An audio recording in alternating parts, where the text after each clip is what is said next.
I got an interesting request. Post the Bryant-Jennings fight, how does Wladamir Klitschko do against top heavyweight competitors? David Haye, Tyson Fury, Alexander Povetkin and Deontay Wilder. I'll talk about those individual guys in a second. Let me start by talking about Wladamir Klitschko. Wladamir Klitschko, in my opinion, is one of the best fighters in the world at what he does. If you stand in front of him, inside the range of his 1-2, and allow him to tee off at you, he is unbeatable. He is a guy who, in my opinion, is very reliant on the jab, and he's turned it into a real weapon. You know, in terms of his punch variety, he's got a jab, he's got a straight right, and he's got a lead left hook. That's it. He's not going to punch to the body. Typically, he's not going to uppercut, although he did throw a tasty uppercut against Bryant-Jennings, but typically we're not looking at an uppercut, and he's not going to fight inside. In fact, if you try and get inside on him, or if you try and work the body, he's going to hold you, he's going to lean on you, he's going to try and disrupt you from doing that. So put simply, his game plan is to stand there and box and throw long 1-2s and be the bigger man, be in range and hit you with that. Now, it amazes me how many of his opponents seemingly fail to even attempt a game plan to take him away from his bread and butter. Kubrat Pulev being the perfect example. Now, Pulev's a good guy. Pulev's a jabber, but he's a smaller guy than Wladamir Klitschko. And his jab, whilst it's good, it wasn't as good as Wladamir Klitschko's. It wasn't as powerful. It just wasn't an all-time great jab like Wladamir Klitschko's. So he stood in front of Klitschko. He decided to go to jab war with Klitschko, and he got destroyed. So I think, in terms of beating Wladamir Klitschko, and I've said this before, you have to essentially take him out of his game plan. How are you going to do that? You're going to have an electric inside game and not allow yourself to get tied up and held. Yeah, a fighter like a peak Mike Tyson could rough Klitschko up to the inside, break his ribs, etc. But there's no one in the heavyweight division who can do that now. You know, obviously you can knock him out, you know. The odd shot does get through. A fighter like Deontay Wilder may have the power just to spark Klitschko out. But let's be realistic. There isn't a fighter in the heavyweight division at present who is going to destroy Klitschko on the inside. You know, I know we'd like there to be, but there isn't. Just what's his performance against Alexander Povetkin? You know, nobody is going to be able to rough Klitschko up, get inside his jab, out-muscle him, and destroy him to the body. Yeah, as I say, a peak Mike Tyson, yeah, I'd back him to do that, but there just isn't that skill set in the heavyweight division right now. You know, we could speculate that certain guys have power to knock Klitschko out from range. Yeah, maybe not. You know, it's kind of a slightly boring discussion if we just say, oh, David Price is a massive puncher, he could KO Klitschko. So I'm talking about guys who can beat Klitschko by taking him out of his stride. Now, the reason I think Bryant-Jennings had success against Klitschko was that Jennings was a constantly moving target. Jennings, despite his offensive limitations, and in my opinion he is very offensively limited, was able to stop Klitschko from setting his feet. And yeah, when Klitschko sets his feet, he's not someone who's got a flicky jab that he can kind of dance around the ring, flicking you with it. Yeah, I'd say Lennox Lewis had more of a moving jab. You know, Klitschko is a guy who likes to be stationary, set his feet, and ram that jab home like almost like a train going down a track. And he works off the jab.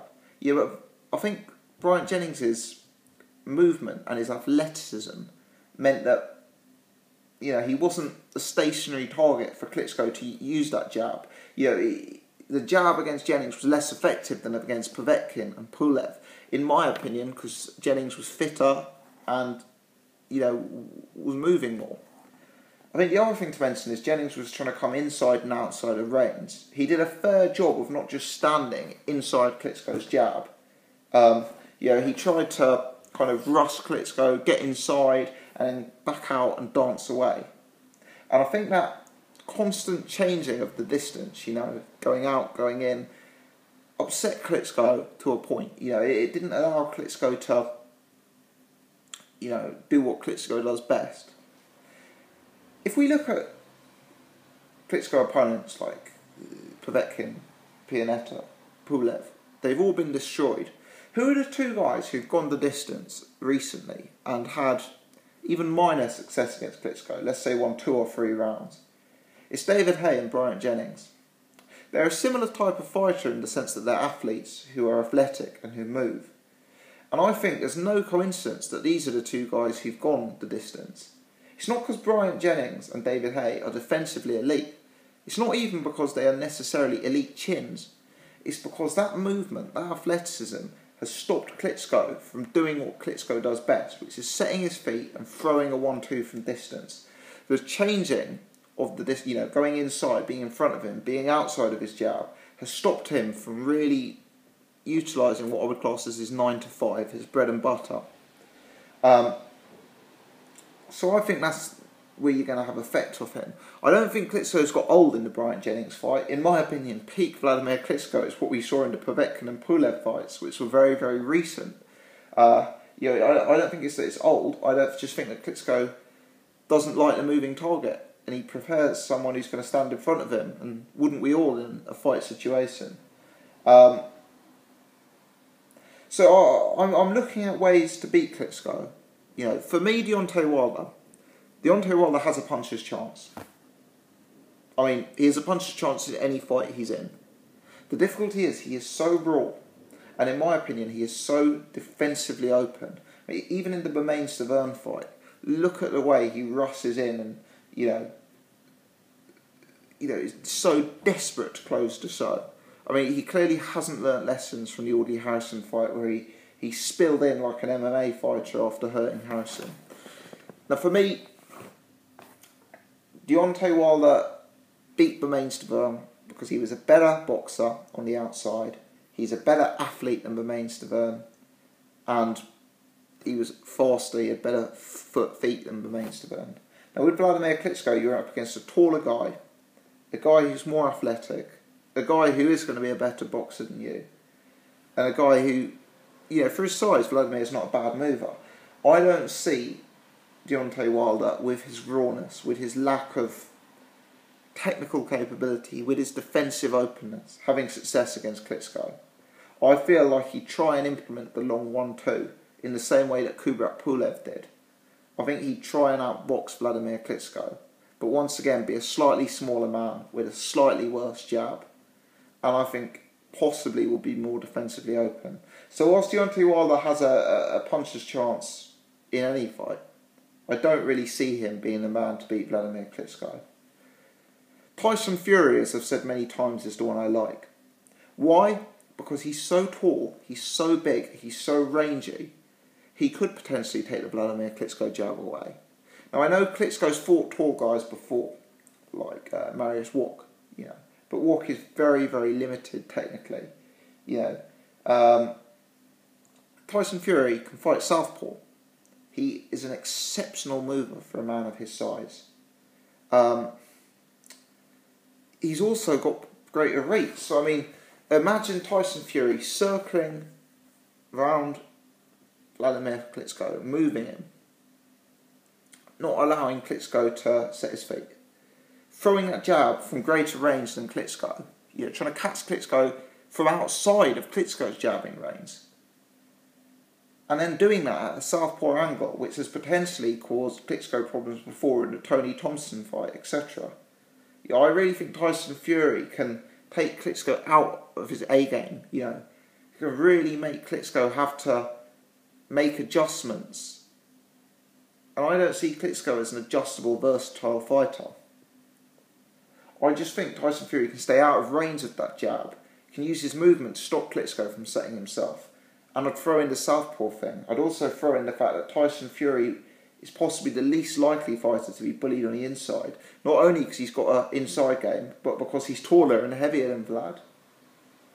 So yeah, Tyson Fury is the one who I'd slightly lean to. I'd say 55-45 Fury. Deontay Wilder, I'd be like 90-10 in favour of Klitschko. The 10 just representing, Wilder's power.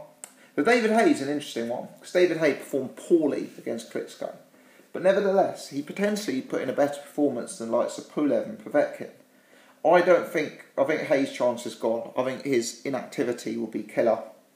But I do wonder, David Haye is similar to Bryant Jennings, but carries so much more power than Bryant Jennings. So much more power than Bryant Jennings. If David Haye had fought that fight in the manner which Bryant Jennings did, and if he had come forward and pushed the pace a lot harder like Bryant Jennings did, could we have seen an upset? We'll never know. I wouldn't rule David Haye out. If they fought now, it would be something like 75-25 in favour of Klitschko. I'd still be very much team Wladimir for that fight, just on the basis that Vladimir's been there, done it before, and there's no telling whether David Haye could make any adjustments. But looking at that Bryant Jennings footage, had that been Haye in there, not Jennings, could he have found a punch to upset Wladimir and to hurt Wladimir? Very possibly.